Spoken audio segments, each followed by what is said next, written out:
One-on-one with Ballinger. All the way through and scores. Straightaway 3 ball on the way. Scoring Melissa Whitmore. Back to a cut and scoring. Emily Bramante. Beautiful move to the basket. McCullough inside out. Back inside again for McCullough and scores. Now Hayward in the middle. Good look. Oh, that's pretty passing inside from Maddie Loader to Colleen McCullough. Bramante straight away. Long 3 ball thrown in by Maureen Stapleton. Outside the arc, 3 ball thrown in. Melissa Whitmore's got 2 threes to her credit. Thibault crosses over. Oh, and a block by Bramante. One of her best defensive plays of the season. Somehow able to get that ball and not foul down the other end. Jada Thornton scores. That's Whitmore. Oh, pretty play inside. There's 2. Mia Kelly saw a lane and scores. I love it when Mia Kelly uses the quickness to get by the defender. Right down the lane. Court from Maddie Loader, back down inside. Oh, that's my ball from Sophie Glidden. Wanted the backdoor cut, wasn't there. Straight away, Bramante will try it and make it. Bramante straight away 3 ball, got that one. Sharon Hayward for Stapleton, back down inside for Glidden. There's 2.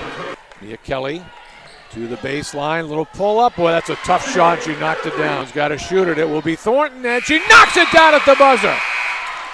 Good for Jada. Good for Jada. She's worked hard in this game, especially on the defensive end.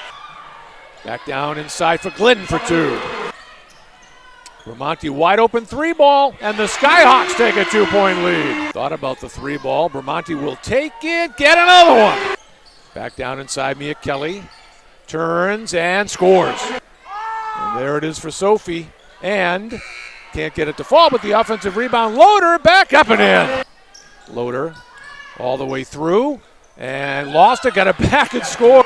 Final score, Stonehill 73, Wagner 66. All right, Emily, congratulations. Thank you. Again. Congrats. That was interesting because you go back to a month ago, you played at Wagner. I think you lost by 21 or 19. What was the difference between that game and tonight? Since then, we've gotten a lot better, just grinding in the gym every day. And I think playing all those games in between from now, like today, from when we played them a couple, basically a month and a half ago, yep. Every single person on this team has gotten better. So I think that was just a huge difference for us. I'm so intrigued as to how hard and how things have changed. I mean, the game last Saturday, you guys work so hard. You're a fun team to watch. And I have to go back to an interview that we did on Saturday with Maddie Loader. It was so clear to me, through her, how much you guys just love to play basketball. Yeah, definitely. And I think that's something that connects us all together, is that we love playing basketball and we love playing with each other and for each other. So I think that's something that's been huge throughout this entire season. Close game at halftime. You were down 10 in the second quarter, got it back to within 2. Jada Thornton hit a big bucket that just seemed to give you guys some momentum, and it just seemed like everything changed. Yeah, we talked about momentum in the locker room at halftime, that those are the plays that are going to get us going. A big rebound, a charge. Sharon took a huge one too. So yep. That was just something that we emphasized in the locker room and knew that we had to get done. One more game. One more. Is it harder next Thursday for you or for your coaches? That's a good question. I think we're going to see when the moment comes. It's got to be, I'm sure, a little bit emotional for everybody, all concerned. Yes. I have to mention that you along with your teammate Sophie Glidden were named to the College Sports Communications Academic All-District Team. You have a 3.51. Yeah. That's pretty darn good. Yeah, Sophie keeps me in line, so. Sophie's at 3.6 now. You're not going to let her get away with that, yeah, no, she reminds me of that every day. So 5 years from now, what will you be doing? I'm hoping to be coaching college basketball. Good for you. Yeah, that's the goal. Good for you. So you're a criminology major. Yes. How did you pick that? Something I've been interested in, since I was a little kid, and I've loved taking on my courses and everything here at Stonehill. So could get into that down the line in the future. So we'll see where coaching first. Yes, definitely. Going to play beyond this year? I'm looking to. Not sure where yet, but good for you. Well, you've earned it. Congratulations. It's been a lot of fun to watch. Thank you. And we're looking forward to next Thursday too. All right, let you go, and we'll get you coaching here. Thank you very much. You. Appreciate it. All right, let me ask you a question. Does the number 412 mean anything to you? 412. Yeah. I'm just throwing this at you as a mean curveball. I'm not being fair. That's how many wins. That's your wins. Oh.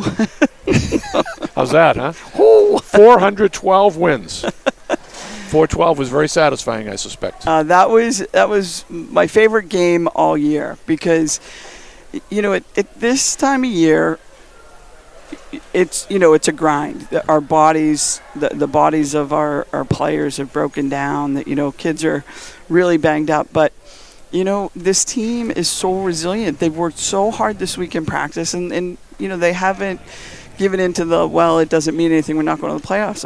It's like we're still getting better. We just talked about that, and I have to ask you that. Does that make it harder for you and your coaching staff to get them ready for a game? Not this group, no, because they're really locked in, and those seniors are really passionate about the game. You can tell, like Emily, Soph, Mia, Maddie. They're just competitors. So, we're just embracing each game that we get to play. And we had a circle up today, and Cam Ward ran the circle up and talked about perspective. Like, be grateful for we get to compete in these games, and I think it made a difference. But I'll tell you what, the other reason this is one of my favorite games is it was such a team effort. Like, kids coming off the bench were ready to go, and every one of them contributed in a different way, which is what we were missing a little bit at times. That consistency of what are you going to get when so and so's in. So that's my favorite part of how we have improved. So I thought you two freshmen, I won't say kept you in the game in the first half, but were catalysts to keep it close at halftime. I know you have Sophie Glidden on the bench for most of the first half. Yeah, I think she played 2.5 minutes in the first half. I know, and we're winning that game. That's a good sign of the future for sure. And I think it was the end of the third quarter. You talk about everybody making a contribution. Jada Thornton hit a bucket at the horn, and it just seemed like that propelled the fourth quarter to go your way. Absolutely. And Jada, I thought she did great stuff. She ran the floor for a layup. That's what we've been talking to her about, like that next step, because she has the athleticism. I thought she gave us great minutes. She got some big D rebounds too, as well. So really happy with what we saw from her. So one more, that'll be next Thursday. It's also senior night, and I asked Emily Bramante this too. So is it harder on the coaches or the players? Oh, there's a little bit of both there. I don't know. It's always so emotional for me, and I'm a puddle, and I just it's so hard to say goodbye to these kids. But I mean, what a great way to celebrate them, and hopefully with another win to send them on their way. That would be tremendous. Fortunately, this Thursday's not going to be their last time to compete in a uniform because we are going on an international trip and we're bringing the seniors. So nice. Yeah. So we're going to Austria, Germany, and Switzerland. Some fundraisers coming up. People, come on down. Still raising a little bit of money. Now, when will that be? May, right after graduation, we're going to go. Great. So it's really nice that they'll be able to suit up. We'll certainly be playing more of the underclassmen and the returners, but they'll be able to suit up and help us overseas. That's something you've done pretty much every 4 years, am I? I've tried to. Yeah, this of course, one's COVID didn't help. Exactly. This one's been pushed back for a couple reasons. So, we've really tried hard to make this happen because it's such a great experience. With our players, we compete over 2 semesters, so they could never take advantage of a study abroad. Sure. And I just think anytime we've taken, I've told them this the other day, anytime we've taken an international trip, we've done really well that next year. But so there's no pressure. No pressure. But it's a great bonding experience. I think, I just love it because my college coach gave me that experience. And, I was a little kid from Massachusetts who didn't get out much. To see part of the world was incredible. So, I think we'll have a lot of fun. Cool. Congratulations. Thank and we'll you. do it one more time next Thursday. You bet. Thanks so much.